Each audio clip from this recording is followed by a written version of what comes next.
अगर वो दोनों लिमिट्स यहाँ पर इक्वल आ जाती हैं तो बेसिक क्वेश्चन लिया है थ्रू करना। इसमें समझाने वाली सिर्फ एक चीज है, मैं बता देती हूँ, इसमें कंफ्यूज नहीं होना, टेंशन नहीं लेनी हाय हम क्या क्या लर्न करें। देखो बेटा मेरा एक फंडा रहता है, मैं बच्चों को हमेशा स्टेप बाय स्टेप ही पढ़ाती हूँ।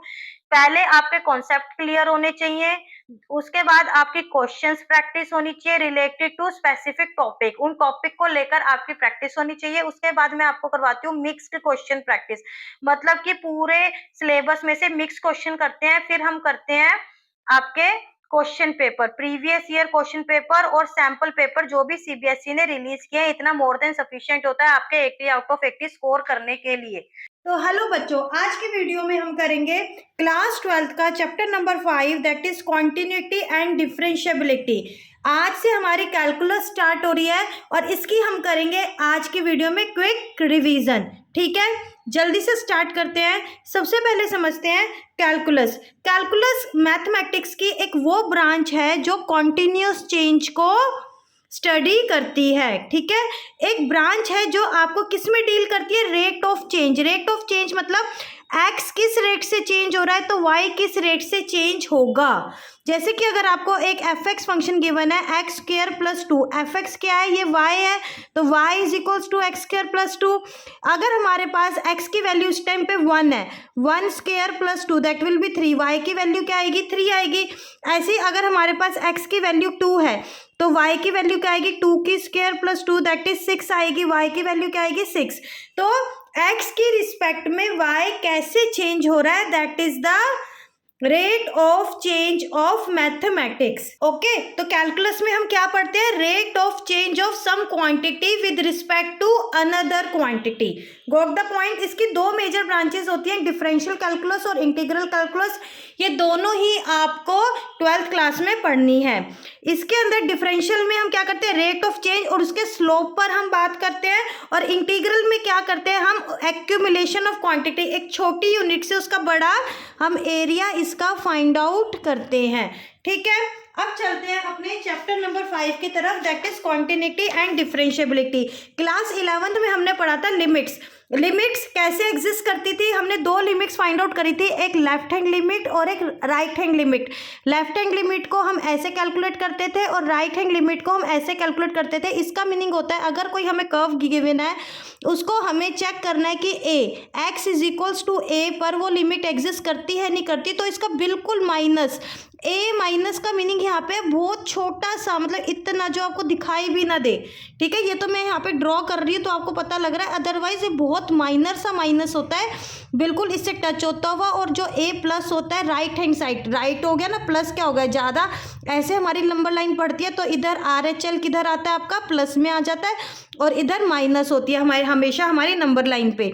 ठीक है, तो इधर प्लस वाला और इधर माइनस, इसके बिल्कुल एडजस्टेंट हम चेक करते हैं।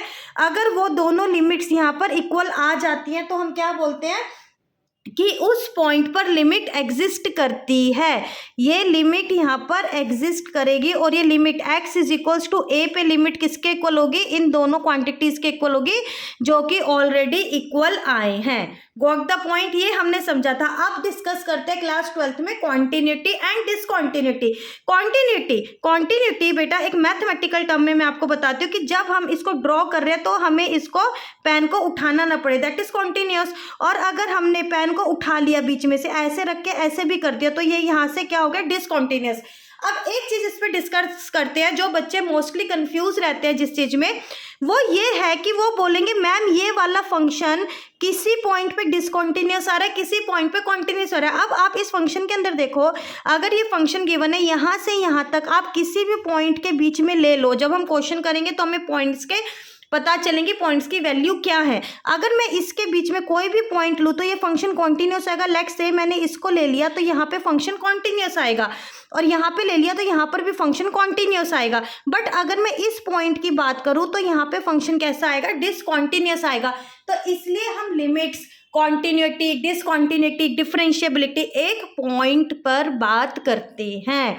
ठीक है, हम चेक करेंगे कि ये फंक्शन कॉन्टिन्यूस इस पॉइंट पर है या नहीं, ये फंक्शन डिसकॉन्टिन्यूस इस पॉइंट पर है या नहीं। लिमिट्स में भी हमने यही देखा कि a पर इसकी कॉन्टिन्यूटी चेक कर रहे हैं, तो हम किसी एक स्पेसिफिक पॉइंट पर कॉन्टिन्यूटी और डिसकॉन्टिन्यूटी चेक करते हैं। और हाँ, कोई कोई फंक्शन है जो कॉन्टिन्यूस है तो उसके अंदर हमारे कोई कोई क्वेश्चन इससे रिलेटेड भी आता है कि वो अपने डोमेन में, एक डोमेन दे दी जाएगी आपको कि यहाँ से यहाँ तक आप बताओ कि ये फंक्शन हर एक पॉइंट पर कॉन्टिन्यूस है या नहीं है। तो जैसा क्वेश्चन होगा वैसे, जैसी डिमांड होगी वैसे ही सप्लाई होगी। Got the point? समझ आया आपको? अब इसके अंदर आपको इससे बीच में इंटरवल से पूछा है तो हम उसके अकॉर्डिंग अपना क्वेश्चन अटेम्प्ट करेंगे। पॉइंट पर पूछा है तो पॉइंट पर अटेम्प्ट करेंगे। समझ आया? अब इसके अंदर ये वही चीज है जो मैंने अभी आपको बता दिया बाय डेफिनेशन। अब कॉन्टिन्यूटी चेक करने के लिए, अब ये तो हो गया कॉन्टिन्यूस और डिसकॉन्टिन्यूस होता कैसे। अब मैंने बोला चेक करेंगे, चेक करने के लिए करेंगे कैसे? ठीक है, जैसे हमने लिमिट्स का चेक किया था वैसे ही हम कॉन्टिन्यूटी को चेक करेंगे। इसके अंदर हम क्या करेंगे, fx can be continuous at point A if F A is defined. अगर एफ ए फंक्शन डिफाइंड होना चाहिए उस पॉइंट के ऊपर एट ए, ठीक है। और इसके अंदर लिमिट एग्जिस्ट करनी चाहिए। लिमिट एग्जिस्ट करने का मीनिंग क्या होता है, left hand limit are H L के इक्वल होनी चाहिए। ये हमारा 11th क्लास का टॉपिक आ गया इसके अंदर, ठीक है। लिमिट एग्जिस्ट कब करती है, जब L H L is equals to R H L होता है, फंक्शन डिफाइंड होना चाहिए। और जो लिमिट एग्जिस्ट करेगी L H L R H L किसके इक्वल होना चाहिए, एफ ऑफ ए के इक्वल होना चाहिए। यहाँ पे मैं समझाती हूँ आपको, L H L is equals to R H L is equals to F of A. मतलब लिमिट के लिए हम सिर्फ इतना चेक करते थे, अब इसके लिए कॉन्टिन्यूटी के लिए एक एफ ऑफ ए और चेक करेंगे। वो कैसे करेंगे आओ हम देख लेते हैं। जैसे कि एक छोटा सा क्वेश्चन यहाँ पर मैंने बेसिक क्वेश्चन लिया है, examine the following function for continuity. ये हमें फंक्शन दिया हुआ है, इसको कॉन्टिन्यूटी चेक करनी है किस पर, x इज इक्वल्स टू 2 पर चेक करनी है। फंक्शन हमें ये गिवन है x इज इक्वल, ये तो हमें गिवन होता है क्योंकि ये रेशनल फंक्शन है। अगर ये यहाँ पर नीचे 0 हो जाएगा तो ये अनडिफाइंड हो जाएगा फंक्शन, तो ये तो हमारी मैंडेटरी कंडीशन होती है। अगर -5 पर ही वो 0 हो सकता है, अदरवाइज वो 0 नहीं होगा। तो x -5 के इक्वल कभी नहीं हो सकता। अब आ जाते हैं अपने क्वेश्चन पर। f(x) क्या है, इसे आपने ओपन किया, x -5 आ गया हमारा फंक्शन, यहाँ से क्या आ गया x -5। अब हमने LHL चेक किया, LHL लेफ्ट हैंड लिमिट जैसे कि हम कैलकुलेट करते हैं तो यहाँ से आ गई -3। RHL कैलकुलेट किया तो यहाँ से आ गई -3। तो यहाँ से आपका मीनिंग क्या निकल के आया कि आपकी लिमिट एग्जिस्ट करती है क्योंकि LHL is equals to RHL। अब हमारा थर्ड पॉइंट जो यहाँ पर एड ऑन हुआ है कॉन्टिन्यूटी के लिए, fx को हम 2 पर चेक करेंगे। हम इसके अंदर कोई लिमिट नहीं फाइंड आउट करनी, कुछ नहीं करनी, एज इट इज जो आपका फंक्शन गिवन है उसके अंदर बस उसकी वैल्यू पुट कर देनी है, जो भी आपको जिस भी पॉइंट पर चेक करनी है उसकी क्वांटिटी, दैट्स इट। अब हमें यहाँ पर फंक्शन क्या गिवन है हमारे पास, ये सारा सॉल्व करके हमारे पास क्या आ रहा है x -5। बस अब हमें 2 पर चेक करनी है तो f2 x किस प्लेस पर हमने क्या कर दिया 2, तो -3। ये भी देखो LHL RHL और f2 भी -3 के इक्वल आ गया। तो हैंस द गिवन फंक्शन, ये गिवन फंक्शन था हमारा, is continuous at x is equals to 2। वो x इज इक्वल्स टू 2 पर हमारा फंक्शन कॉन्टिन्यूस है। सिर्फ एक स्टेप हमारा ये एड ऑन हुआ है कॉन्टिन्यूटी के लिए। Got the point? समझ आ रहा है? सिस्टमेटिक पढ़ेंगे, स्टेप बाय स्टेप पढ़ेंगे। अब यहाँ पर कुछ प्रॉपर्टीज हैं कॉन्टिन्यूस फंक्शन की। अगर आपको गिवन है 2 फंक्शन f(x), इसको ऐसे भी आप समझ सकते हो, कंफ्यूज मत हो जाना, इसका मीनिंग यही है। f और g सिर्फ इसलिए लिख देते हैं क्योंकि आपका f t में भी हो सकता है फंक्शन, x में, y में, z में, किसी में भी फंक्शन हो सकता है। तो बस वो ये कहना चाह रहा है कि 2 फंक्शन कॉन्टिन्यूस हैं, अगर वो है पहले से दोनों कॉन्टिन्यूस, तो जब उनको ऐड कर देंगे तो भी वो जो रिजल्ट निकलेगा यहाँ पर तो वो भी कॉन्टिन्यूस ही होगा। ऐसे माइनस कर देंगे, मल्टीप्लाई कर देंगे या डिवाइड कर देंगे तो क्या होंगे वो फंक्शन, अगर वो पहले से ही दोनों फंक्शन कॉन्टिन्यूस हैं तो जो उनका रिजल्टेंट फंक्शन निकलेगा तो वो भी कॉन्टिन्यूस ही निकलेगा। अब बच्चों कुछ ऐसे फंक्शंस की बात कर लेते हैं जो अपने रिस्पेक्टिव डोमेन में हमेशा कॉन्टिन्यूस होते हैं, always continuous. Every constant function, कोई भी कांस्टेंट फंक्शन ले लो, वो हमेशा क्या होगा, अगर जैसे कांस्टेंट क्या होता है x इज इक्वल टू 2, कोई भी वैल्यू डालो आप, f1 डालो तो 2 ही आएगी वैल्यू, f3 डालो तो 2 ही आएगी वैल्यू, ठीक है। मतलब कांस्टेंट फंक्शन जो वैल्यू हमेशा 2 देता है। ये हम 11th क्लास में चैप्टर नंबर 2 में रिलेशंस एंड फंक्शन के बाद में जो हमने 6 स्टैंडर्ड फंक्शन हमने डिस्कस किए थे, वो सारे अपनी रिस्पेक्टिव डोमेन, सबकी अलग अलग से हमने डोमेन पढ़ी थी, तो अपनी रिस्पेक्टिव डोमेन में क्या होते हैं, कॉन्टिन्यूस होते हैं। Got the point? देखो रेशनल फंक्शन कॉन्टिन्यूस होता है, पॉलिनोमियल फंक्शन कॉन्टिन्यूस होता है। ध्यान रखना अपनी रिस्पेक्टिव डोमेन एक वर्ड यहाँ पे दिया जा रहा है, इन चीजों को इग्नोर नहीं करना। आइडेंटिटी फंक्शन क्या होता है? कॉन्टिन्यूस होता है। Modulus function always continuous in their respective domain. Logarithmic function और एक्सपोनेंशियल, लोगैरिथमिक फंक्शन लॉग वाले और एक्सपोनेंशियल ईएक्स वाले, ये भी कॉन्टिन्यूस होते हैं in their domain. Trigonometric functions की भी खुद की एक डोमेन और एक रेंज होती है, जैसे कि हमने अच्छे से डिस्कस किया है 11th और 12th में भी। तो ये भी सारे क्या होते हैं? कॉन्टिन्यूस होते हैं in their domain. Got the point?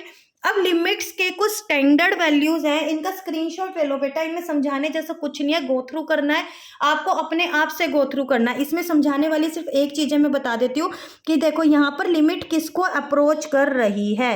ये अगर हमें ये सेम मिल गया पर लिमिट ए को अप्रोच ही करनी चाहिए, जो यहाँ पर ए की वैल्यू होगी वो ही यहाँ पर होनी चाहिए, तब हमारे ये स्टैंडर्ड लिमिट हम अप्लाई कर सकते हैं। स्टैंडर्ड रिजल्ट्स, ठीक है, इनको क्या बोलेंगे? Standard results based on limits. तो आप इनका स्क्रीनशॉट ले लो, मैं ज़्यादा पेन नहीं चलाऊंगी इसके अंदर, आप इनका स्क्रीनशॉट ले लो। आपको ये चीज़ ध्यान रखनी है, ये एज इट इज आ गया log 1 + x x, और x किसको अप्रोच कर रहा है? 0 को। अगर यहाँ पे 1 को अप्रोच कर रहा है, 2 को कर रहा है, 3 को कर रहा है, इन्फिनिटी को कर रहा है, तो ये नहीं होगी ना आपकी, ये वाली लिमिट आप फॉलो नहीं कर पाओगे। तो आपको ये चीजें ध्यान रखनी है। ऐसे इसका भी आप स्क्रीनशॉट ले लो बेटा, इस वाली शीट का भी ले लो। लिमिट 1 + 1 इसमें इन्फिनिटी को अप्रोच करनी है, तो आपको ये चीजें ध्यान रखनी है। साइन x/x, देखो जब यहाँ पे लिमिट अप्रोच कर रही है, x अप्रोच कर रहा है देखो 0 को, साइन x/x किसके इक्वल आया? 1 के इक्वल। यहाँ पर किसको अप्रोच करा? इन्फिनिटी को, तो ये आया 0 के इक्वल। तो आपका रिजल्ट चेंज हो गया ना, आप कहीं भी इसको अप्लाई नहीं कर सकते। बस यही दिक्कत है जहाँ पर बच्चे कंफ्यूज हो जाते हैं, और मैं यही कंफ्यूजन बच्चों की दूर करना चाहती हूँ। ये छोटी छोटी चीजें हैं, ये आपको कोई नहीं बताएगा बेटा, इनका स्क्रीनशॉट ले लो और इनको समझो, आप कंफ्यूज नहीं होना। इंपॉर्टेंट सीरीज है। अच्छा, जब हम लिमिट से क्वेश्चन सॉल्व करते हैं तो कुछ सीरीज है, जैसे कि आपको ये दिया हुआ है, इनकी लिमिट्स फाइंड आउट करने, कुछ सीरीज है आपके काम आ जाती है। जैसे जैसे मैं क्वेश्चन करवाऊंगी, जब हम इंपॉर्टेंट क्वेश्चन डिस्कस करेंगे, अभी तो सिर्फ मैं बेसिक क्वेश्चन लिए हैं, तो आप इनका एक बार स्क्रीनशॉट ले लो, इनको ध्यान रखना। ये रिजेंबल कर जाती है, सिर्फ माइनस प्लस के कुछ साइंस का इधर उधर होता है, a⁻x। इसकी जल्दी से स्क्रीनशॉट ले लो ताकि मैं दूसरी शीट भी दूं। ऐसे ये कुछ और सीरीज हैं, ये मैंने आपका एक ही तरफ लिख दिया है सारा, आप इसका स्क्रीनशॉट ले लो और इसको गो थ्रू पक्का कर लो। सिर्फ माइनस साइन, ये जो आप अपने दिमाग में कुछ पैटर्न बना के इनको लर्न करते हो ना, बहुत इजीली हो जाते हैं, कुछ भी इनके अंदर मुश्किल नहीं आती है। 1 + x के -x की, देखो इसमें ऑल्टरनेट प्लस माइनस है, इसमें सारे माइनस हैं, ठीक है। तो ये बहुत इजी होती हैं, हो जाती हैं। ये देखो, ये इन दोनों के रिजेंबल कर रही है, साइन एक्स में ऑल्टरनेट है, इसमें ये है। अच्छा, जो पावर्स इसके अंदर रह गई थी वो पावर्स इसमें है, कोस एक्स वाली में पावर्स हैं और ऑल्टरनेट है। अगर हम कुछ पैटर्न बना के इनको लर्न करते हैं तो इजीली लर्न हो जाती है। अब आ जाते हैं अपनी डिफरेंशिएबिलिटी पे। हमने पढ़ लिया, लिमिट्स पढ़ लिया, क्वांटिटी पढ़ ली, अब आ जाते हैं डिफरेंशिएबिलिटी पे कि ये फंक्शन हमारा डिफरेंशिएबल है या नहीं है, और डिफरेंशिएशन हम इसको अब डिस्कस करेंगे। First principle method of derivative, ठीक है, फर्स्ट प्रिंसिपल से हम फाइंड आउट करेंगे, और इसको ab इनिशियो मेथड भी बोलते हैं और डेल्टा मेथड भी इसी को बोलते हैं, तो नाम से कंफ्यूज नहीं होना। f(x) हमारे पास कोई रियल वैल्यूड फंक्शन है, f'(x) is given by f'(x) हम कैसे फाइंड आउट करेंगे? लिमिट है h को h approaches to 0, f(x + h - f(x/h), ये इसका फॉर्मूला ध्यान रख लेना। और ये भी एक ही बात है, और या फिर ये भी लिख सकते हैं, इन दोनों के डिफरेंस क्या है इन दोनों फॉर्मूला में, जो f'(c) है इसके अंदर हमने डायरेक्ट निकाल दिया। अब जैसे मैं क्वेश्चन से आपको क्लियर कर देती हूँ, ये दोनों formula, f(x)² find the derivative of f(x) at x = 2, 2 क्या है यहाँ पर? c है, ठीक है, x = c, तो यहाँ पर c क्या है? 2 है। तो अगर मैं पहले वाला फॉर्मूला करूँ, f'(x) हमने कैसे फाइंड आउट किया? देखो सेम फॉर्मूला मैंने यहाँ पे लगाया है, f(x + h), x अगर हम यहाँ पे लिख दो x + h, तो क्या हो जाएगा? x + h का स्क्वायर हो गया ना। यही सेम फंक्शन के अंदर मैं अगर x + h डाल दूं तो x + h², f(x) का तो h² हमें पता ही है, h, ठीक है। अब f'(x), अब इसके अंदर हम यहाँ पे स्क्वायर का फॉर्मूला लगाकर इसको ओपन कर लेंगे तो ये आ जाएगा, कुछ कट पिट जाएगा तो ये आ जाएगा, h की वैल्यू 0 पुट करेंगे तो यहाँ से क्या वैल्यू हो गई? 2। और हमें कहाँ पे वैल्यू फाइंड आउट करनी थी, x इज इक्वल्स टू 2। अब हम बाद में लगाएंगे 2 तो हमारा आंसर आ गया 4। और जो ये नेक्स्ट वाला आपका फॉर्मूला है, सेकंड फॉर्मूला और ये फर्स्ट फॉर्मूला एक ही बात है। इसके अंदर हम डायरेक्ट कर रहे हैं वही चीज। देखो इसके अंदर हमारी लिमिट किसको अप्रोच करी थी, 0 को, और वो भी h था। इसके अंदर डायरेक्ट x, हमें h में जाना ही नहीं है, x c f dash c, direct 2 पे वैल्यू आ रही है, c की वैल्यू लिख दी, यहाँ पे भी x अप्रोच कर रहा है c को, और यहाँ पे f c x minus c, देखो डायरेक्ट काम चल रहा है यहाँ पर। Limit x approaches to 2x square, f x क्या गिवन है, x square minus 2 square, f के ये अगर f x is equals to x square है, एफ 2 तो क्या हुआ 2 का स्क्वायर, एक्स की वैल्यू उस टाइम 2 हो गई बस। तो हमने इसको सॉल्व किया तो ये हमारे पास डायरेक्ट क्या आ गई, एक्स प्लस 2, ये इसकी वैल्यू पुट करी, एक्स की वैल्यू 2 पुट करेंगे तो 4 आ गया। आंसर दोनों में सेम आएगा, तो इसलिए कंफ्यूज नहीं होना। ये बच्चे मुझसे बहुत ज़्यादा पूछते हैं, कंफ्यूज हो जाते हैं, तो इसलिए बेटा कंफ्यूज नहीं होता। बुक में क्या होता है, कहीं कुछ लिख देते हैं, कहीं कुछ लिख देते हैं, तो बच्चा क्या होता है, स्टक हो जाता है वहाँ पे। स्टक नहीं होना। हाउ टू चेक डिफरेंशिएबिलिटी, अब ये तो हो गया, हमने डिफरेंशिएबिलिटी का फॉर्मूला पढ़ लिया, फर्स्ट प्रिंसिपल।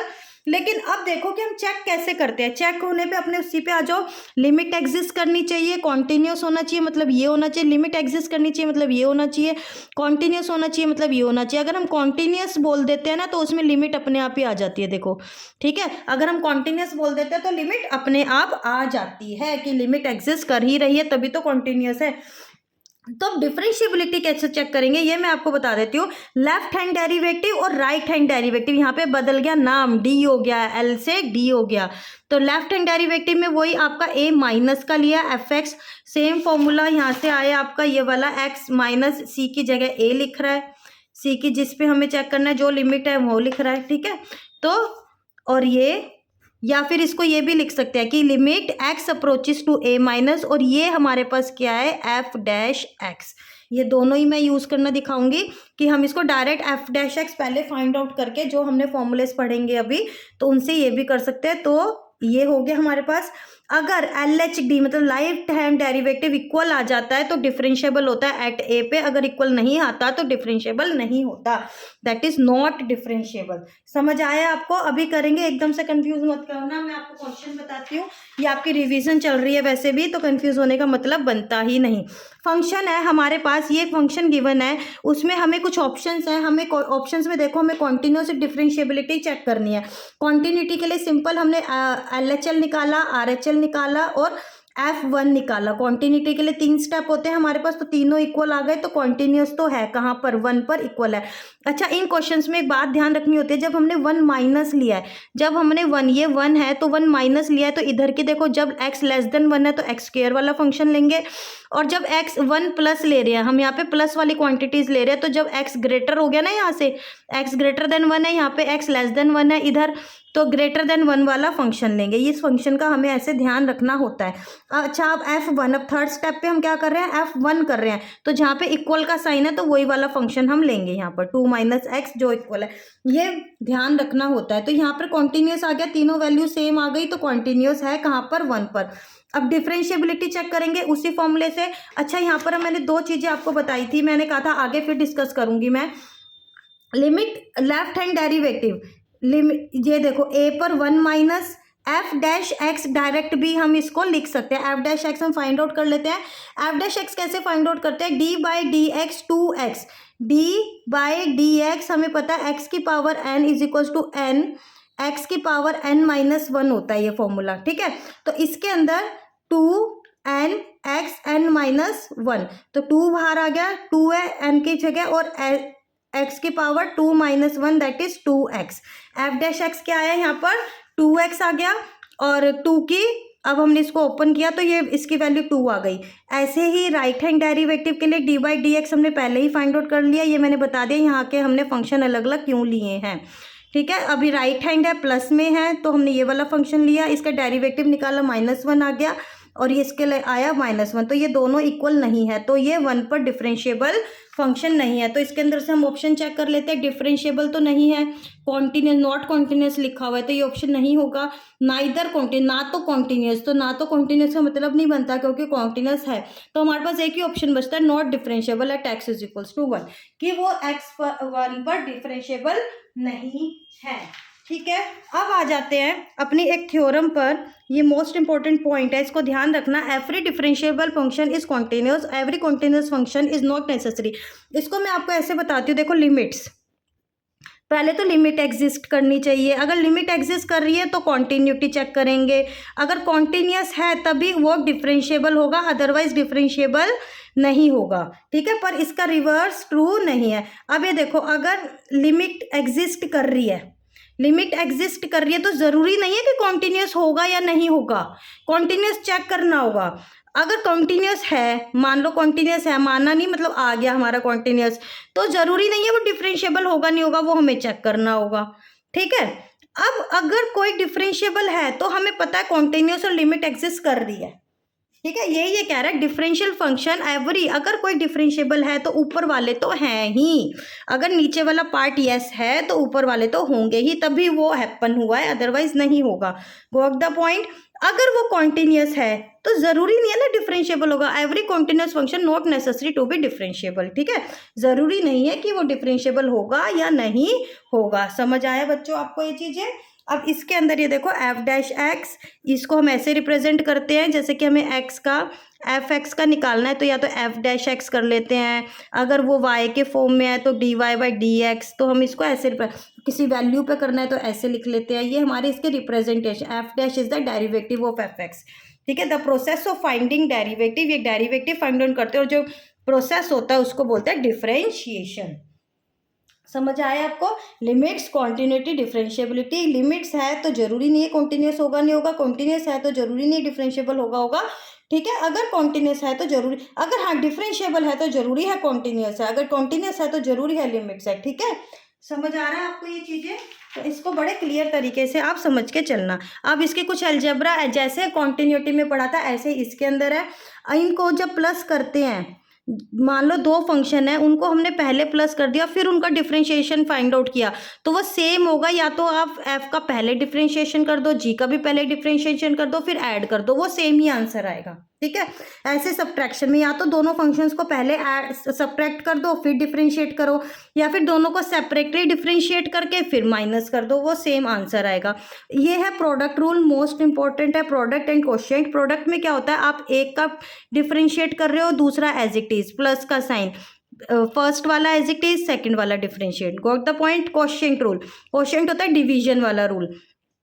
इसकी मोस्ट इंपॉर्टेंट तो है जी एक्स जीरो के इक्वल नहीं होना चाहिए। इसके अंदर है एफ डैश एक्स, पहले ऊपर वाले को डिफरेंशिएट करेंगे, नीचे वाला एज इट इज, माइनस का साइन। इसके अंदर क्या है, माइनस का साइन, और प्रोडक्ट रूल में क्या है, प्लस का साइन। तो इसके अंदर अगर आगे पीछे भी हो जाता है कोई फर्क नहीं पड़ता, लेकिन क्वोशिएंट रूल में फर्क बहुत ज़्यादा पड़ता है। आपको पहले न्यूमरेटर का मतलब एफ एक्स का ही डिफरेंशिएशन करना है, जो ऊपर है जो न्यूमरेटर है उसी का डिफरेंशिएशन करना है, अदरवाइज आपका आंसर गलत हो जाएगा। माइनस का साइन है इसके अंदर है, बाद में F X as it is और जी डैश का G dash X divided by G X का, जी डैश नहीं है ओनली जी एक्स, जो भी फंक्शन एज इट इज यहाँ था उसका square. This is your formula. अब आ जाते हैं कुछ डेरिवेशन पर। ये आपको बेसिक समझ आ गया। अब कुछ डेरिवेशन जो मैं वहाँ पे आपको समझाने की कोशिश कर रही थी कि एक्स स्क्वायर का डी एक्स के डी वाई डी एक्स क्या होगा, 2x होगा। वो क्यों होगा, ये वाला फॉर्मूला मैंने वहाँ पे लिखा था। अगर ये है हमारे चेन रूल, इसके अंदर बेटा ध्यान से पढ़ते चलो। चेन रूल ये आगे मैं डिस्कस करूँगी, पर इसके अंदर फॉर्मूलेज हैं तो मैं सोच रही हूँ यहीं आपको करवा दूँ। ए एक्स, पहले हमने ए एक्स प्लस, पहले आप ये लिखो इसका किया हमने एन की power A X plus B N minus 1। अब अंदर इसका किया ए एक्स प्लस बी का क्या होगा, जो कि इसके साथ है। ठीक है, इनटू में ए आ जाएगा। और कांस्टेंट का डिफरेंशिएशन हमेशा क्या होता है, जीरो। किसी भी कांस्टेंट, इसके अंदर बी क्या है, कांस्टेंट है। Got the point? समझ आया? और ए एक्स का भी मैं बता देती हूँ ए क्यों आया। ए एक्स का ए इसलिए आया, ए क्या है, कांस्टेंट, वो बाहर आ जाएगा एक्स। अब ए बाहर आ गया, एक्स की पावर है 1, 1 इंटू एक्स की पावर 1 माइनस 1 इस फॉर्मूले के अकॉर्डिंग। तो एक एक्स की पावर क्या हो गई, 0, और एक्स की पावर 0 क्या होती है, 1। तो ये क्या हो गया, एक इक्वल आ गया। तो हमने इसका डिफरेंशिएशन लगा दिया। ये चेन रूल होता है कि हमें हर फंक्शन का डिफरेंशिएशन करना ही होता है। पहले ये फंक्शन है, इसका किया, फिर ये अंदर वाला फंक्शन है, फिर इसका किया। अगर इसके अंदर भी कोई फंक्शन दिख रहा होता तो उसका भी करते। ई एक्स का ई एक्स एज इट इज होता है। ऐसे ही देखो, अब इसके अंदर ए की पावर एक्स थी, अब ए एक्स का अलग से किया तो ए आ गया। ऐसे ही बेटा इनके स्क्रीनशॉट ले लो, जैसे जैसे आप क्वेश्चन करते जाओगे ये आते जाएंगे। मैंने ये एक ही जगह आपके सारे फंक्शंस लिख दिए हैं। अब derivative of the trigonometric functions, इसका भी आप स्क्रीनशॉट ले लो। साइन एक्स का होता है कोस एक्स का माइनस साइन एक्स, टेन का सिकेंड स्क्वायर, कोट का minus cosecant square, secant X का secant X, tan X, cosecant X का minus cosecant X, cot X. अब इसके अंदर भी ए मल्टीप्लाई हो रहा है, जब इसके एक्स के साथ ए मल्टीप्लाई हो रहा है तो वही मैंने बोला फंक्शन के अंदर फंक्शन होता है। पहले तो साइन एक्स का लिख लिया कॉस, फिर ए एक्स का किया तो ओनली ए आ गया। ऐसे ही इन सबके आ रहे हैं, देखो सिकेंड एक्स ए एक्स का secant A x ten A x, ये तो सिकेंड का हो गया, पर सिर्फ ए एक्स का किया तो ए आ गया। ऐसे सब में ए आगे आ रहा है, मतलब कि ए का मीनिंग है यहाँ पे अगर मान लो साइन 4x का मुझे करना है तो क्या आएगा cos 4x, और 4x का ओनली 4 आगे आ जाएगा। समझ आया आपको? इसका स्क्रीनशॉट ले लो, ये सारे फॉर्मूलाज हैं, इनको रिवाइज कर लेना। अब इसके अंदर आपको इसको डिफरेंशिएशन करना है। अब एक क्वेश्चन मैंने बताया आपको वाई स्क्योर दिस, इसका आपको डिफरेंशिएट करना है, d Y by D x find out करना है 1 1 पर। 1 1 पर मतलब x और y, x की वैल्यू भी 1 है और y की वैल्यू भी 1 है, इज इक्वल्स टू। अब आपने इसका डिफरेंशिएट किया, d Y by D x कर दिया। देखो पहले इसका क्या हुआ, अच्छा एक बात और, अगर हम किसी x की टर्म का डी बाई डी एक्स करते हैं तो हमारे पास 2x, बस नीचे dx नहीं आता। अगर हम किसी और का जैसे कि वाई स्क्वायर का मैं कर रही हूँ डी एक्स, एक्स की रिस्पेक्ट में कर रही हूँ डिफरेंशिएशन, तो इसके अंदर क्या आएगा 2y। अब ये क्या होता है d Y by D x आएगा। वो क्यों आएगा, जब हम किसी को भी डिफरेंशिएट करते हैं ना, जैसे कि डी बाई यही सिंपल सा यही वाला ले लेते हो डी एक्स, तो इसका मीनिंग क्या है कि मैंने 2x तो आ गया, इसका लास्ट में आया D x by D x आएगा, तो वो तो कैंसिल हो जाता है। इसलिए जब हम सेम वेरिएबल से डिफरेंशिएट करते हैं तो हमारा सिंपल 2x आ गया। और इसके अंदर जब हमने y वेरिएबल को x के रिस्पेक्ट में डिफरेंशिएट किया, या मैंने अगर t स्क्वायर को भी x के रिस्पेक्ट में किया तो क्या आएगा 2t dt by D x.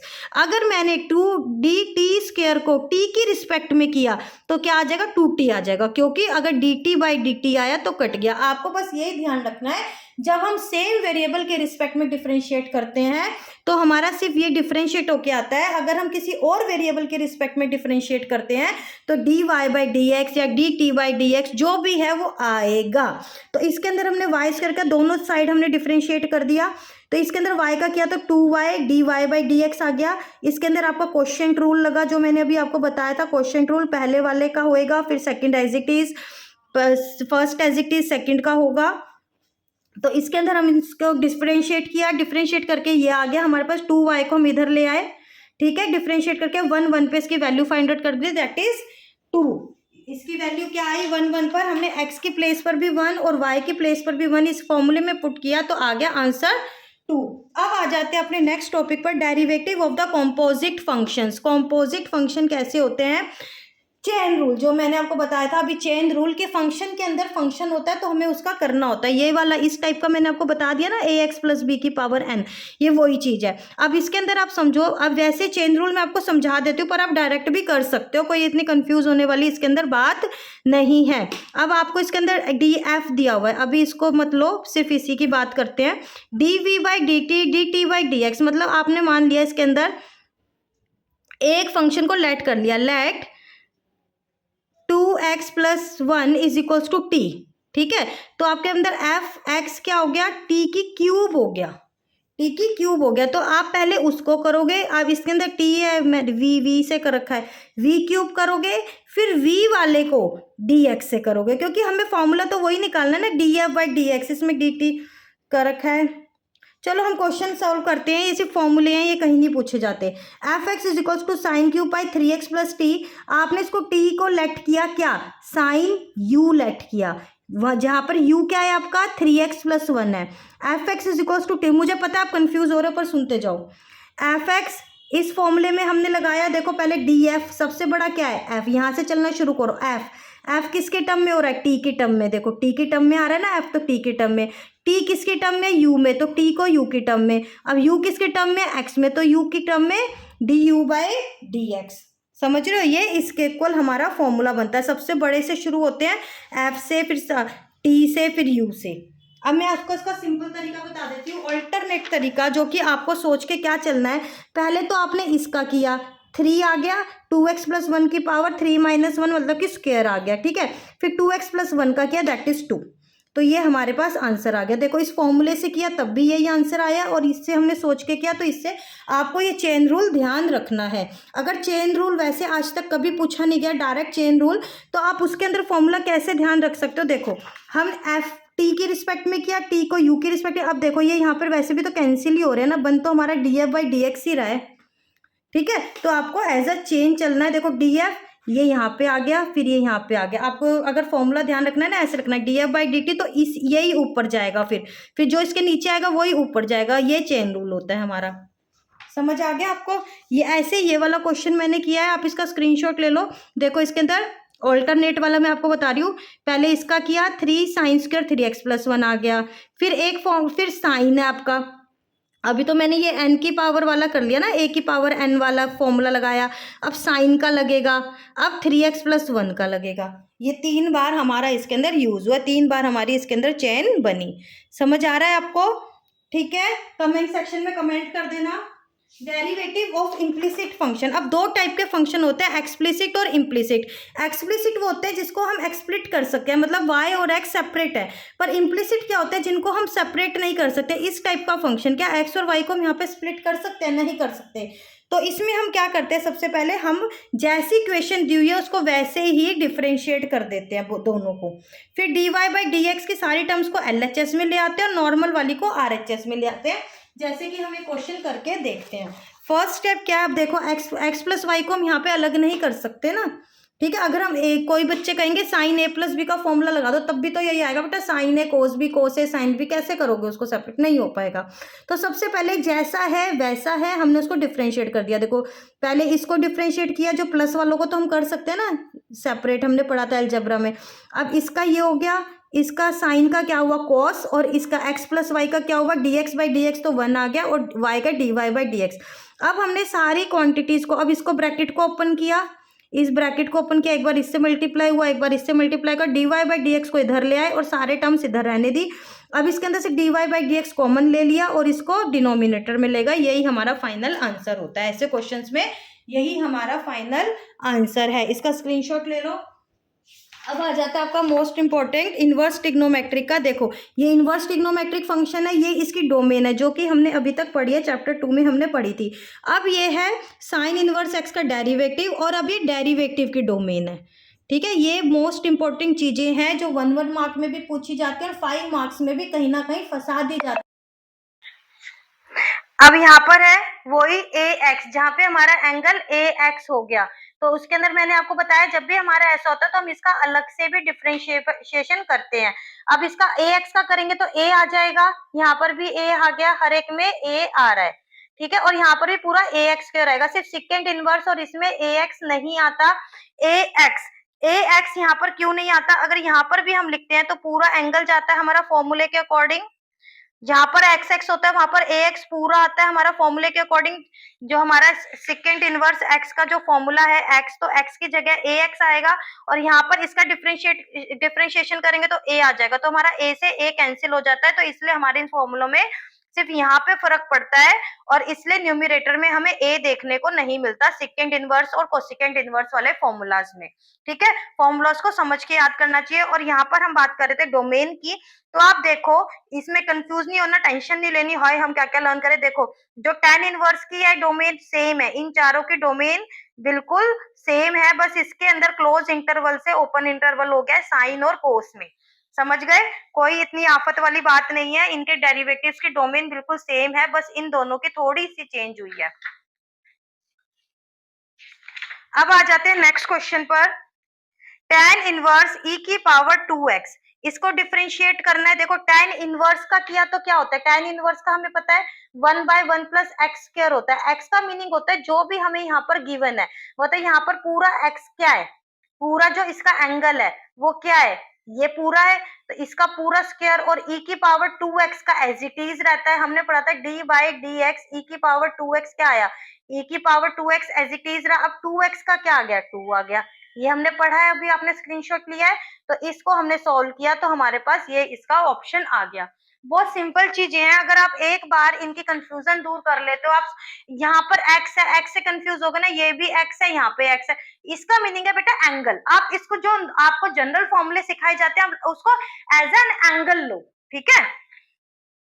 अभी कुछ एक्सप्रेशंस हैं, ये जैसे मान लो कहीं पर आपको सॉल्व करना है, तो आप क्या सब्सटीट्यूट करोगे। अगर आपको इस टाइप का कुछ गिवन है, तो आप क्वेश्चन के अकॉर्डिंग, अभी हम क्वेश्चन भी प्रैक्टिस कराएंगे आपके लिए, सीरीज आने वाली है इंपॉर्टेंट क्वेश्चन सीरीज, और a tan x a cot x, मतलब आप क्वेश्चन के अकॉर्डिंग ये पुट कर सकते हो। अगर आप a square minus x square है तो साइन और कोस एक्स की टर्म में पुट कर सकते हो। अगर एक्स स्क्वायर पहले a स्क्वायर बाद में है तो सिकेंड और कोसिकेंड ले सकते हो। अगर इस टाइप का कुछ है आपके पास अंडर रूट में, तो a cos 2x लेट कर सकते हो, क्वेश्चन टू क्वेश्चन देखेंगे। और अगर a square minus x square इस टाइप का कुछ है, तो a स्क्वायर cos 2x इस टाइप का ले सकते हो। और किसको लेट करेंगे इसके अंदर, एक्स स्क्वायर को लेट करेंगे, ठीक है। तो अब इसके अंदर सेकंड इनवर्स इसी टाइप का क्वेश्चन है, देखो एक्स स्क्वायर प्लस 1 वाला क्वेश्चन है, तो हमने इसको tan थीटा पुट कर लिया, थीटा क्या आ गया यहाँ से, tan इनवर्स x आ गया। ये हमें चाहिए होता है, बाद में हमें वापस से अपने x में ही आना होता है। सेकंड इनवर्स यहाँ पे किया। अब अच्छा हमें पता है second inverse theta cos inverse 1/थीटा होता है, 1/थीटा मतलब ऊपर नीचे हो गया, देखो प्लस वाला नीचे चला गया, माइनस वाला ऊपर, सेकंड से कोस हमने चेंज कर दिया, माइनस साइन बाहर निकाला, तो ये फॉर्मूला बन गया। ये किसका फॉर्मूला बन गया, कोस टू थीटा का, इसलिए इतना काम कर रहे थे हम, ठीक है। कोस टू थीटा का फॉर्मूला बन गया। अब ये क्या है, कोस इनवर्स, ये पूरा मान लो इसका एंगल है, कोस इनवर्स ऐसा है या कोस इनवर्स थीटा है, पूरा इसके अंदर इस फॉर्म में है, माइनस वाई मान लो, कुछ भी मान लो। अगर ये अंदर होता है तो हमने एक फॉर्मूला पढ़ा है अपने सेकंड चैप्टर में, pi minus cos inverse theta हो जाता है। थीटा यहाँ पे जो भी कोस इनवर्स के साथ सब कुछ है वो एज इट इज, जो यहाँ पर बस माइनस साइन हटकर, तो पाई माइनस इससे इसको रिलेट करो कोस इनवर्स, ये पूरा एज इट इज, ये पूरा एज इट इज आ जाएगा, बस माइनस साइन बाहर आ गया इसका, तो ये पाई माइनस 2 थीटा। अभी तक तो बस हमने y के लिए इसको सॉल्व किया है, अब हम इसको डिफरेंशिएट करेंगे। अभी हमने dy बाई dx नहीं फाइंड आउट किया, ये आ गया, इसको dy बाई dx अब सिंपल हो गया। ये क्या है, कांस्टेंट होता है, पाई तो 0 आ गया, और इसका tan इनवर्स x का ये आ गया। गॉट द पॉइंट, समझ आ रही है चीजें। अब आ जाते हैं लोगैरिथमिक फंक्शंस पर। लोगैरिथमिक जब हमें पावर में दिया होता है तो हम क्या करते हैं, टेकिंग लॉग बोथ साइड, दोनों साइड इसका लॉग ले लेंगे। लॉग से क्या होता है, हमारे पास एक फॉर्मूला होता है, जो पावर होती है लॉग के आगे आ जाती है। तो क्या हुआ इसके अंदर, अगर एफ एक्स जी एक्स था तो जी एक्स आगे आ गया, लॉग ऑफ एफ एक्स हो गया, ठीक है। ये जो पावर में था ये आगे आ गया, लॉग ऑफ एक्स हो गया। अब इसको डिफरेंशिएट कर देंगे, दोनों साइड डिफरेंशिएट करेंगे तो हमारे पास ये फॉर्मूला निकल कर आ जाएगा। लॉग के मैं थोड़े से आपको फॉर्मूलाज कह रही हूँ, इसको आप स्क्रीनशॉट ले लो, जैसे कि मोस्ट कॉमन है, कहीं ना कहीं हमारे पास यूज होते रहते हैं, ठीक है। ये इसी से बना ना, P square P dot P dot Q की जगह पी डॉट पी आ गया, तो 2 लोग पी, तो ये हमारे पास ये वाला, ये हमारे काम आ जाते हैं, ठीक है। ये आप सारे कर लो, इसमें बेस को ध्यान रखना है, देखो बेस से लेकर हम बात करें ए, जब बेस है ये ए की पावर के, दोनों बेस है और ये सेम है तो के ही आ गया। ये देखो बेस, ये इंटरचेंज हो रही है ना, तो 1 के इक्वल आ जाएगा, और ये मल्टीप्लाई हो रही है, ठीक है। तो ये आप ये ध्यान रखना आप, तो ये चीजों को आप ध्यान रखो, स्क्रीनशॉट ले लो। ये छोटी छोटी चीजें जो आपको आनी चाहिए, यही चीजें आपको कंफ्यूज करती है। देखो लॉग वाला फंक्शन क्या है आपका, ये वाला, इसमें देखो दो फंक्शन है, वाई यू प्लस वी हो गया, हमने इसको लेट कर लिया यू, इसको वी। अब इसको अलग अलग से सॉल्व करेंगे और इसको डिफरेंशिएट किया तो ये इसके इक्वल आ जाएगा ना, d Y by D x. अब यू को किया, देखो लॉग ले लिया हमने, लॉग लेने के बाद इसको डिफरेंशिएट करेंगे, डिफरेंशिएट करके इसमें हमने कौन सा रूल लगाया, प्रोडक्ट रूल लगाया इसके अंदर। पहले इसका किया, फिर इसके अंदर हमने इसका प्रोडक्ट रूल लगाया। प्रोडक्ट रूल के बाद हमने इसको सॉल्व कर लिया, और अब हमने v को सॉल्व कर लिया, v को सॉल्व कर लिया, तो ये इसके अंदर सारा एड ऑन हो गया। तो हमने ये du बाई dx की वैल्यू यहाँ से निकली थी ये रख दी, और यहाँ से हमने dv बाई dx की जो वैल्यू निकली थी यहाँ पे रख दी, ठीक है। ये इसको बस हमें लॉग लेना है, जो जैसे होगा, देखो ये लॉग से हो रहा है और ये सिंपल हो रहा है, इसके अंदर हमने लॉग नहीं लिया, सिंपल इसको क्या, पहले साइन इनवर्स का लगाया, फिर रूट एक्स का हमारा ये होता है, रूट एक्स का होता है 1/2x। अब डायरेक्ट इसको ध्यान रखो, इतनी प्रोसेसिंग करके दिखानी जरूरी नहीं होती, मैंने बस इसलिए दिखाई है, कुछ बच्चे कंफ्यूज हो जाते हैं, जिनको नहीं आती उनके लिए मैंने करके दिखाया है। Derivative of function in parametric form, अब पैरामीट्रिक फॉर्म में होता है, जैसे कि मान लो एक x है एक y है, वो t की फॉर्म में, पैरामीट्रिक मतलब third variable is called parameter, third variable की फॉर्म में है, तो हमें dy by dx put find out करना है। तो dy बाई dx किसके इक्वल हुआ, dy by dt dy by dt इसको लिख सकते हैं, dt dt कैंसिल हो जाएगा, कोई फर्क ही नहीं पड़ेगा हमें। तो g डैश टी और f डैश टी, ठीक है, g डैश टी और f dash T dy y वाला, ठीक है। अब इसके अंदर dy बाई dx किसके इक्वल है, देखो dy बाई dt इसको नीचे लाएंगे तो इसको करेंगे तो dt इसका ऊपर चला जाएगा, यही फॉर्मूला है, इन्हीं को घुमा फिरा के लिख रखा है। अब जैसे देखो dy by dx find out करना है, x ये है, y ये है, t की वैल्यू 2π/3 पे फाइंड आउट करना है, वो तो बाद की बात है। पहले x है तो dx by dt find out कर लिया, y है तो dy, मतलब जिस भी फॉर्म में दिया हुआ है उसके रिस्पेक्ट दोनों को फाइंड आउट कर लिया हमने, उसके रिस्पेक्ट में दोनों को फाइंड आउट कर लिया। अब y dy बाई dx को ये वाला आ गया, dy बाई dt से डिवाइड कर सकते हैं इसमें भी, तो dy बाई dt की वैल्यू और dx बाई dt की वैल्यू, सिंपल है, ठीक है। इधर जाओगे थोड़ा उल्टा करके आपको लिखना पड़ेगा, सीधा आप यहाँ से काम करो अपना, dy by dx, dy by dt, dx by dt, आगे आपको जो कैंसिल होगा उसको कैंसिल कर दो, π/2π/3 पर आपको वैल्यू निकालनी है। 2π/3 किया, साइन 2π/3 की वैल्यू क्या होती है, पाई माइनस π/3 लिख सकते हैं, π/3 ये कौन से क्वाड्रेंट में आ गया आपका, सेकंड क्वाड्रेंट में आ गया, सेकंड क्वाड्रेंट में पॉजिटिव होता है, ये मैंने 11th क्लास में आपको बहुत अच्छे से करवाया है। 2π/3 है, पाई ये भी सेकंड क्वाड्रेंट में, लेकिन सेकंड क्वाड्रेंट में कोस क्या होता है आपका, नेगेटिव होता है, ये होते हैं अलाइड एंगल्स, जो कि 11th क्लास में बहुत अच्छे से करवाए हैं मैंने, और ये इसका आंसर आ गया बस, ठीक है। इनकी वैल्यूज 2π/3 पे हमने वैल्यू फाइंड आउट करी, तो ये इसका आंसर आ गया।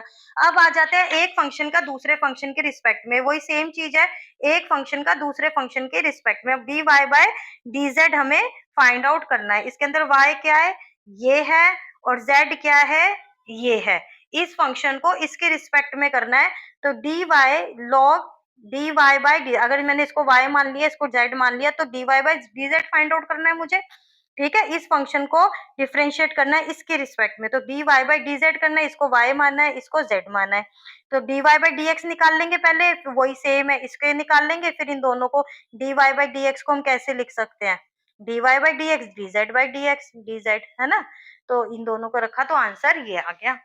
अब आ जाते हैं इनफाइनाइट सीरीज पे। इनफाइनाइट सीरीज में देखो, इनफाइनाइट क्या होता है, सागर, समुद्र, क्या उसका पानी कभी नाप सकते हो, नहीं। अब हमें दिया हुआ है, अगर मुझे दिया हुआ है y क्या है, 1 plus 1 plus 1 plus 1 plus 1 plus infinity, अगर मैं इसमें से एक 1 निकाल भी दूं तो y फिर भी क्या रहेगा, इन्फिनिटी ना बेटा। समुद्र में से अगर एक बूंद पानी निकाल भी दोगे तो क्या ये बिगड़ जाएगा, एक बाल्टी भी निकाल दोगे तो क्या उसका पानी कम हो जाएगा, रहेगा तो समुद्र ही, समुद्र -1 थोड़ी ना लिख दोगे उसको, नहीं ना बेटा। तो जब इन्फिनिटी होती है तो हम इसमें से ये निकाल भी सकते हैं, कोई दिक्कत नहीं है, ठीक है। तो हम इसको क्या लिख सकते हैं, जो ऊपर की सारी वैल्यूज है मैं इसको क्या लिख सकती हूँ, 1 है, और ये भी सारा क्या है, y है, तो y is equals to 1 plus y लिख सकती हूँ मैं, तो इसके अंदर भी y is equals to cos x की पावर y। अब इसके अंदर दोनों साइड हम लॉग लेंगे, पावर वाले में लॉग लेते हैं, फिर हमने इसके अंदर क्या लगाया, अपना क्वोशिएंट रूल लगाया, क्वोशिएंट नहीं प्रोडक्ट रूल लगेगा इसके अंदर, प्रोडक्ट रूल लगा के हमने इसको सॉल्व किया, इधर उधर लेके गए, ये हमें ये प्रूफ करना था dy बाई dx इसके इक्वल है, ये इसके इक्वल आ गया। मेन आपको मैं इस वीडियो में कॉन्सेप्ट समझा रही हूँ, क्वेश्चंस के लिए दूसरी वीडियोस हैं, अदरवाइज क्विक रिवीजन नहीं रहेगा। क्विक रिवीजन का मीनिंग होता है अपने टॉपिक्स अच्छे से अच्छे रिवाइज करना, जल्दी करना, अपना गो थ्रू करना, ठीक है। सेकंड ऑर्डर डेरिवेटिव में क्या होता है, जो हमने एक बार डेरिवेटिव फाइंड आउट कर दिया उसको एक बार और डेरिवेटिव कर दो बस। y है, y का dy by x, dy x किया हमने, और इसका दोबारा से dy बाय dx को दोबारा से डिफरेंशिएट कर दिया, that is d2y dx square, इसका दोबारा से कर दिया, इसी का करा है हमने, ठीक है, ये इसका आंसर आ गया। तो बच्चों यहीं पर आपकी क्विक रिवीजन खत्म होती है। चैनल को लाइक, सब्सक्राइब और अपने फ्रेंड्स के साथ शेयर जरूर कर देना। हमारे इंपॉर्टेंट क्वेश्चन, बेटा मेरा एक फंडा रहता है, मैं बच्चों को हमेशा स्टेप बाय स्टेप ही पढ़ाती हूँ। पहले आपके कॉन्सेप्ट क्लियर होने चाहिए, उसके बाद आपकी क्वेश्चंस प्रैक्टिस होनी चाहिए रिलेटेड टू स्पेसिफिक टॉपिक, उन टॉपिक को लेकर आपकी प्रैक्टिस होनी चाहिए। उसके बाद मैं आपको करवाती हूँ मिक्स्ड क्वेश्चन प्रैक्टिस, मतलब कि पूरे सिलेबस में से मिक्स क्वेश्चन करते हैं, फिर हम करते हैं आपके question paper, previous year question paper और सैंपल पेपर जो भी सीबीएसई ने रिलीज किए हैं, इतना मोर देन सफिशिएंट होता है आपके 80 आउट ऑफ 80 स्कोर करने के लिए, ठीक है। तो बने रहना साथ में, चैनल को सब्सक्राइब कर देना। अगर आपको कोई स्पेसिफिक टॉपिक चाहिए तो आप कमेंट सेक्शन में कमेंट कर सकते हो, और आज आपका प्लीज लिख देना, अगर आपने चैनल ये पूरा लेक्चर आपने लिया है तो आप लिख देना आपको कैसा लगा। थैंक यू सो मच बच्चों, बाय।